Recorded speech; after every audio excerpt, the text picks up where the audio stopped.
దేవుణ్ణి నమ్ముకున్న వ్యక్తి తనని నమ్ముకున్న కుటుంబాన్ని వదిలేసి రావడం, నమ్ముకుని ఉంటారు అనుకుందాం, అతనికి దేవుడు అనుగ్రహం కలిగింది అనుకుందాం. అతను దేవుణ్ణి అనుగ్రహంలో మోక్షం పొందాలనే ఉద్దేశంతో తనని పెంచి పెద్ద చేసిన తల్లిదండ్రుల్ని వదిలేసి రావడం కర్తవ్య లోపమా కాదా? కర్తవ్యమేమంటే నీవు పుట్టిన వల్ల నేను పుట్టించింది భగవంతుడు. సరే, అర్థమైందా?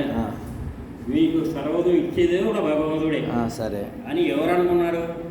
వాడు అనుకుంటున్నారా? లేదు.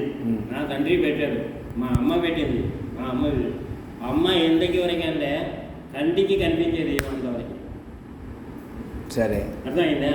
కంటికి కనిపించేది తల్లి. దానికి ఒక పాట కూడా ఉంది, ఏమని? జయ జయ తల్లికి మించిన దైవం వేరే లేదురా, అన్ని లోకములు తిరిగి చూసిన తల్లే దైవమురా అని ఒక పాట కూడా ఉంది. సరే, కాబట్టి కంటికి కనిపించే తల్లి మాత్రమే దైవం. తల్లి దైవం అది కాదు, దైవం వేరే.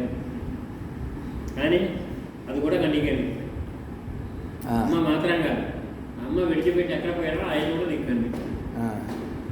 అందుకని అమ్మ దగ్గరే ఉండాలని లేదు, అమ్మ దగ్గర కూర్చోవాలని లేదు.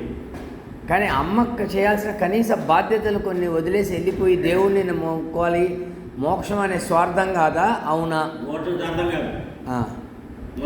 సరే, బాధ్యత తల్లికి పెట్టేది కూడా ఆయనే, తండ్రికి పెట్టేది కూడా ఆయనే, తనకు పెట్టేది కూడా ఆయనే. ఆయన తిరుగుతుంటారు.